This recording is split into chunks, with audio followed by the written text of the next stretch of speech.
Hi and welcome everybody. In this video I'd like to take the opportunity to show you inside a couple of my sketchbooks because I'm hoping this will be helpful for you in terms of experimenting with and hopefully exploring pattern in terms of printing onto fabric a little bit deeper. Now I'm aware these are not fabric, but I use sketchbooks as a way of exploring different ways of using blocks and patterns without experimenting onto fabric and therefore wasting fabric. So first of all, I'm going to show you this sketchbook here. And this is a rare finished sketchbook, perhaps because it's not very many pages long. And this was one where I've been starting to experiment using my carved blocks, mostly, and I think these are all either Speedy Carve or the Factice vinyl engraving blocks. So they're all these soft rubber blocks. And here I've just looked at different ways that I can repeat the same pattern. This is quite an interesting page to show you because it's a really small triangle-ish shaped block. And I've just done a straight repeat here. I've then turned it upside down and printed here. I've then interlaced the printing down here, sideways in different colours here, and had a bit of a play with rotation and a mixture of the different ways of working. So if you take that tiny weeny block, we're able to create some very different looking and feeling patterns. And you know, if this was onto fabric, this would look very different fabric from a very, very simple block. And again, just the use of two simple colours as well. And obviously if we're carving and using a block that's, you know, bigger, maybe a big triangle shape, you could do all these pattern experiments onto your fabric. So I use sketchbooks as a way of exploring what I can do with a block or a series of blocks in combination. Okay, here's some layered ones. Again, this is a straight repeat. We've got straight lines, but there's variations in the colour coming down the lines. Again, this is a combination of two blocks printed in a sort of cyan and a red, and using them in so many different ways to create lots of different types of pattern. And these would look great on tea towels, on cushions, on little wash bags, pencil cases. So tiny blocks can work great if you're working with small finished pieces. And then obviously you could make larger versions of these to then print larger things if you wanted to. Really simple pattern over here. This is a brick repeat. So you do the first line across and then you sit the next line just halfway between. Layering up colours here, and we'll explore some layering later on. This is a diagonal repeat, so looking at it's quite nice because it's in the two colours, so it's quite easy to see how we've done a diagonal and then a diagonal. Sometimes I find the block directs me with where to go, and again this scallop shape here, I've played with it in combinations of colours. And so I'm going through these sketchbooks just to show you there are so many opportunities for playing with patterns. Straight repeat here. This was the original block I just picked out a moment ago. This is a very odd shaped block, but again I've played with different patterns. Brick repeat, again it's one of my favourite repeats actually, but when you add in a different colour it adds a very different effect to it. Some layered stars here. This one again is a brick repeat, but we've varied the colours at random to create quite a different effect. This is a kind of a scatter repeat, so one single block printed in, I think it's 5 different greens, just at random, and sometimes random can work really, really well. Brick repeat, but again, I've done lines of colour, so it looks like a diagonal, but it's a straight line, and then the next row is positioned in. And what I've actually done is layered, so the mustard is printed everywhere, or the ochre, and then orange printed on this row, brown on this row, so there's a slight 3D effect. This is just a simple circle and printed in yellow, pink and blue over the top, so where the colours mix you get these green colours.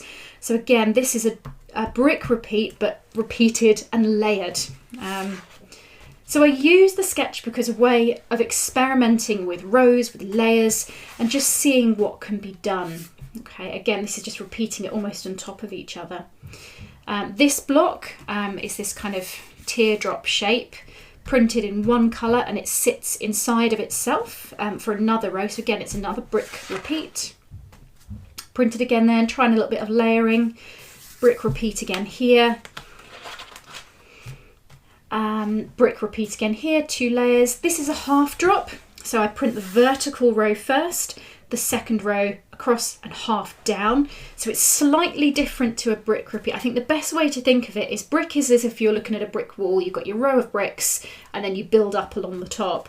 Half drop, you do your vertical first and then drop it down. And this is just to show some examples, is just for inspiration. Another brick repeat, straight repeat. This is a more layered effect, a few different blocks all layered up.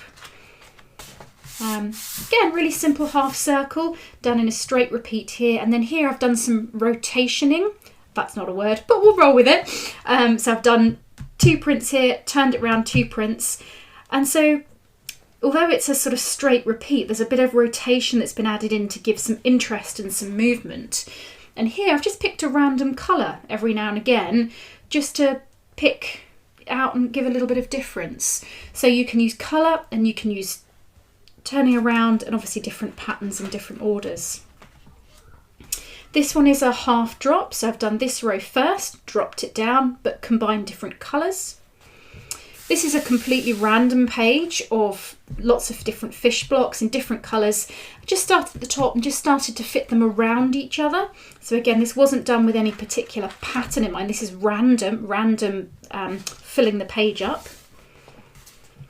I've gone a bit geometric here on these ones. So this is just a star block, and then where the corners touch, you get the white hexagon left. So this has just been printed point to point, and I did carve a hexagon block that would fit in here, and I've done it in these kind of flower shapes. So this actually made my brain go slightly fuzzy trying to work out what colours go where to make a regular repeat on that. Carrots and parsnips, so one row faces this way, the other row faces that way, so up and down is quite nice. If this was a piece of fabric, it could be used this way up, or it could be used this way up, so it hasn't got a direction. It's quite an interesting thing to think about in fabric. So if you're wearing a dress, for example, and you want to make it out of carrots and parsnips, it wouldn't matter which way round you had your fabric. You'd probably just want to make sure you have all your carrots one way and all your parsnips the other way. It's quite an important thing when you're making clothes, the direction of the fabric. And obviously if you've got something like this, the fabric could go horizontal, vertical. The pattern is the same whichever way you turn it. But some patterns, if I flick back to these fishes, I'd have to use the pattern this way up. It doesn't work with a fish upside down, okay? So that's another important thing. If you're designing for fabric and you're printing for fabric, this works this way up. It doesn't work upside down. Trying to think of something. This one, for example, will work upside down. Hands, not so much. So you do need to think about the direction. Stars work always. Bottle spray only works one way up, so the direction of your pattern is important. Now let's keep going. We're nearly at the end of the sketchbook. So yeah, more graphic stuff here. I've had a little play with my retro flowers just in some brown, and this is a half drop repeat that started. Got quite a colourful random scattered repeat here, so there's no order or logic to it. This line doesn't join up to there, but it could go either way. Again, this scattered pattern can be used any way up, which is sometimes quite an advantage of working with a scattered random pattern. Is, if I made a dress out of this, it wouldn't matter which way up the fabric goes. Paint splats, again, doesn't matter which way it goes, the pattern would work any way round. Random sheet of suitcases. This is a very straight repeat, but blocks are combined. So when you're designing something or you're coming up with an idea for, I don't know, let's say a cushion or some curtains, you don't have to use one block repeated. You can combine different blocks that fit in a theme. So for example, these are different blocks that fit in a theme. The paintbrushes and pencils, these are different blocks that fit in a theme. There's 1, 2, 3, 4, I think there's 5 blocks within that. There's quite a few blocks in there, 3 blocks in this. And then we've got our cactus, which again, 4 different blocks in this combined together. and this one is another brick repeat. So I use this type of sketchbook as a way to test a pattern out. So if I'm thinking of, let's say I'm thinking of creating some fabric with cactus printed on, and maybe I want this to be a tea towel, what I would do is experiment with the pattern in a sketchbook, because this sketchbook was not expensive. It was a few pounds.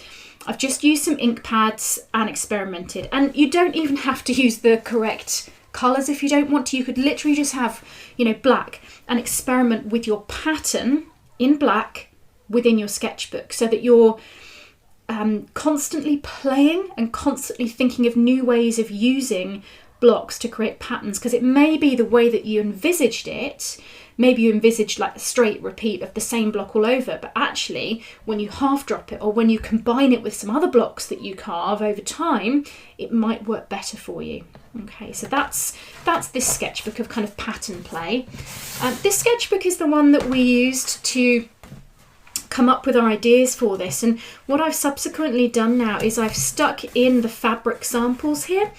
And this is something that I tend to do if I'm working with fabric, if I'm working with some designs. I might just stick in a couple of the samples. I've got another one over here that again I might well cut out and just sort of stick in. So I've got a record of the colour, I've got a record of the fabric. Something that's quite nice to do is maybe make some notes. So you could sort of write down what ink this is, how long it took to dry, what fabric this is, how much it was. You know, just make some notes once you've done your printing and you've got some fabric samples and swatches to go in. And you might also want to, in your sketchbook, swatch the colour. So if you've mixed a particular colour, so if I mixed a really dark or deep orange that I wanted to use, I might do a little bit of colour swatching. That's actually what I've done here. I've done this in gouache actually, because I was doing this piece here. But this perhaps gives me some lovely colour references to use for this project. So that's a quick look in my sketchbooks, what I use some of them for in terms of printing and printing onto fabric.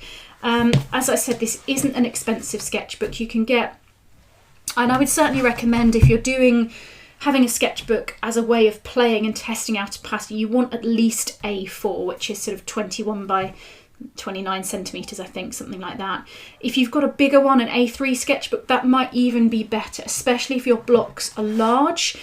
This works okay because these blocks are quite small, but if you're working with larger blocks, so for example, these kind of things that are a bit bigger, I'm going to need this whole space to try out the pattern repeat.